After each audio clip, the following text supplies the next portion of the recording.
Welcome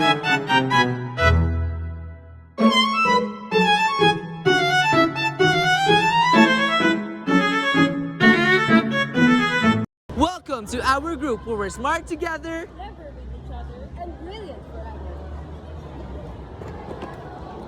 because in our group, kung ikaw ang may alam, ikaw ang bida. Remainder and factoring theorem.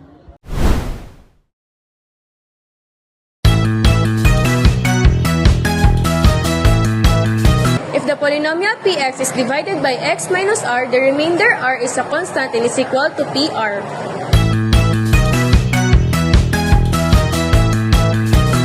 Thank you, Ma'am Gomez. Now, let's have another example for remainder theorem.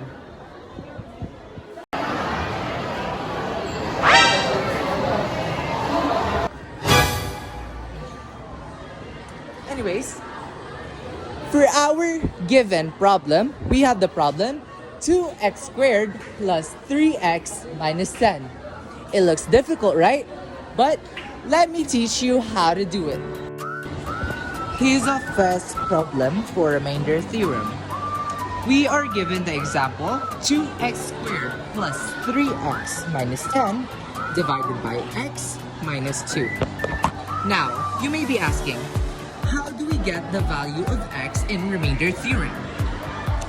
First, we copy our formula, which is p and x. How do we find the value of x? Great question.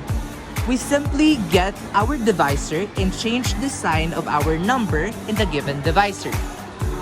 For our example, we have x minus 2. Change the sign of minus 2, it'll turn into positive 2. Now that we have the value of our x, which is 2, let's bring down our remainders, which are 2x squared plus 3x minus 10. Now, you may be asking, how do we solve it next? No problem, because it's very simple.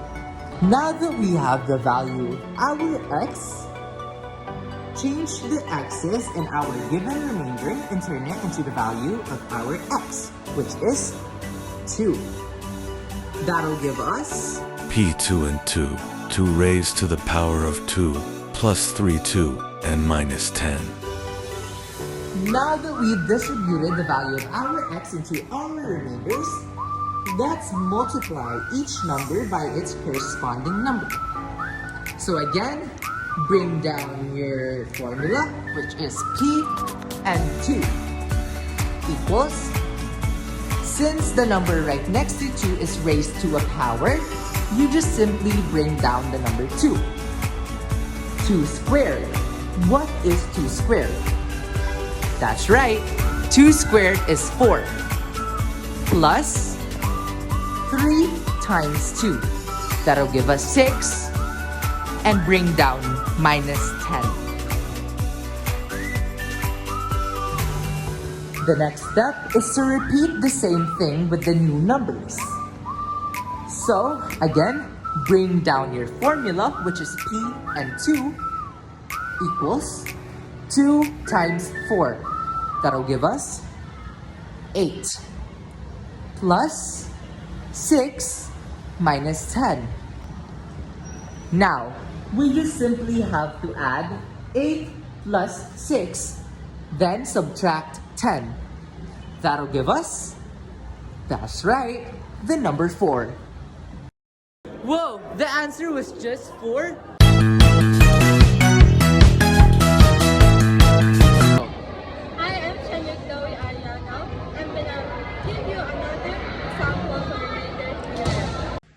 Now, let's solve for the remainder. P x equals 3x cubed minus 6x squared plus 8. Now, we need to change all x into positive 3.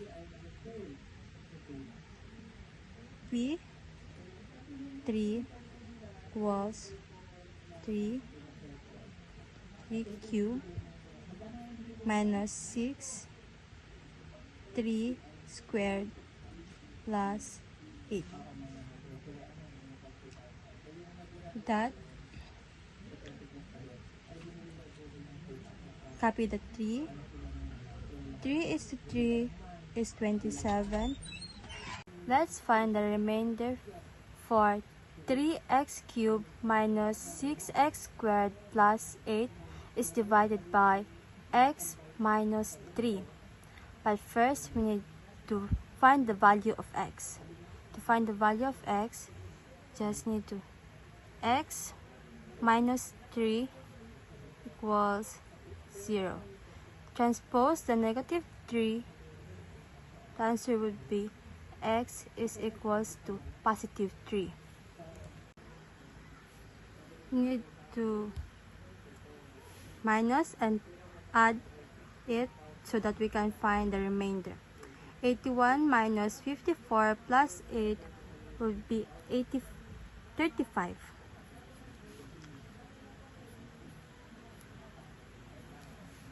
So answer would be P3 is equals 35.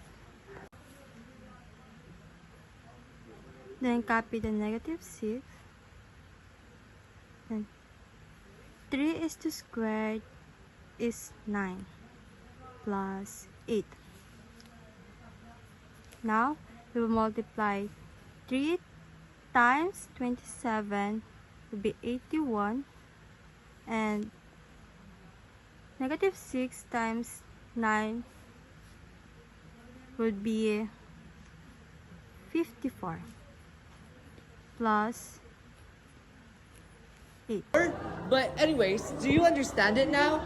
I guess time to pass this to another student. Anyway, the factor theorem states that for a polynomial fx, if fa equals 0 for some number a, then x minus a is a factor of fx. Hello and welcome. This is going to be a tutorial on how we solve factor theorem. So, the only thing we solve in factor theorem is whether or not our px is equal to 0, then our x minus r is a factor of px. Thus, we have to figure out whether or not our px is equals to 0 or not. So, we have problem number 1 here. Determine whether our x minus 1 is a factor of px, where px is equals to x4 minus negative 8 x squared plus 16. That's gonna be equal of our px. So next, the next thing we figure out is the value of our x. So how do we figure out our value of x? That's easy. We transpose it. So as we all know, if you transpose a number, it will turn to negative or positive based on the number what it was. So our negative 1 is gonna turn to positive. So if our negative 1 were positive here and we transpose it, it would turn to negative 1. But it's going to be 1. It's going to be positive 1. So next, the thing we do is exchange our x with minus 1. So x1 is equals to 1x4. So let's start replacing our x with 1. And of course, and then next is we answer this. So 1 to the power of 4 is easy. It's going to be 1, because no matter how many times you times 1 with itself, it's always going to be 1. So let's just leave that. So let's just answer that and answer this, focus on here. So as we all know from this previous one, it's always going to be 1 plus 16. And there. So let's copy this first. Let's answer these two right here. So negative 8 times 1 is always going to be negative 8. Why did it not change the signs? Well, that's because in multiplication, when you times negative with a positive, it's gonna turn to negative, no matter how you say this. So let's start that. And now let's start answering this. So let's start focusing on this. So 1 minus 8 is going to be negative 7. But let's plus it with 16. And our answer is 9, which is not 0. Which is not a 0, which is not what we are looking for. So since our px is not equals to 0, is having, since p1 is not equals to 0, therefore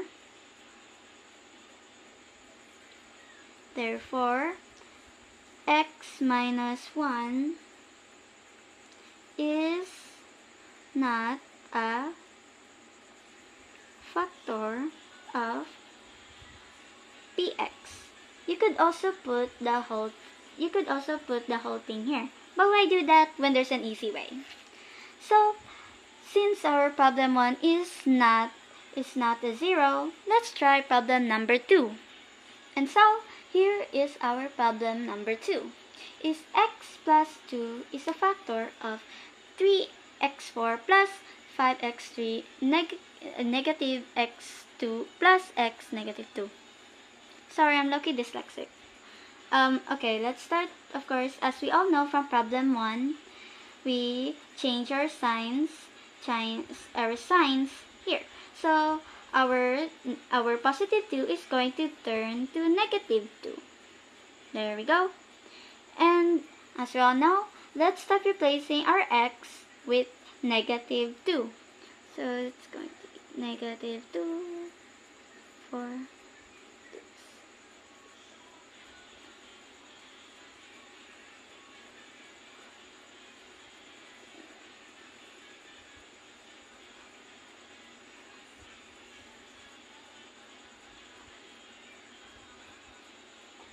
So after we're done replacing, let's start answering them. So of course, let's just put that thing down there. So, and next, let's start focusing here, of course. So negative 2 to the power of 4, our answer is going to be 16. Positive 16, okay? Plus 5. And next, all we have here is, it's going to be negative 8. So negative 2 to the power of 3 is negative 8. There we go. And negative 2 to the power of 2 is gonna turn to positive as well. Look at that. And since we got nothing to do here, let's just bring them down here. And next to do is answer this now. So we can answer them now. Okay? So 3 times 16 is 48. And now 5 times negative 8 is going, as I said before, positive times negative is always going to turn to negative. So there. So we just copy this whole thing down. So it's gonna be negative 4, then negative 2, and 2. Now all we do is combine them, or minus or plus them by themselves based on the signs. So as we all know, is 48 minus 40 is going to be 40, and 8 minus 4 is going to be 4, and 4 minus 2 is going to be 2, and then 2 minus 2 is going to be 0. Look at that! We finally got the answer we wanted. Yay! Now, since negative 2 is equals to 0, therefore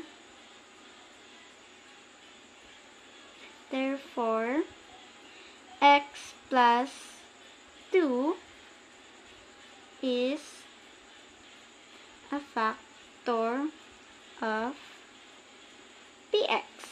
Would you look at that? We're done finishing solve factor theorem. See, it wasn't very hard, was it? It's very fun. I think it's fun for me. So, now that we're done solving, and that's all. Hope you like it.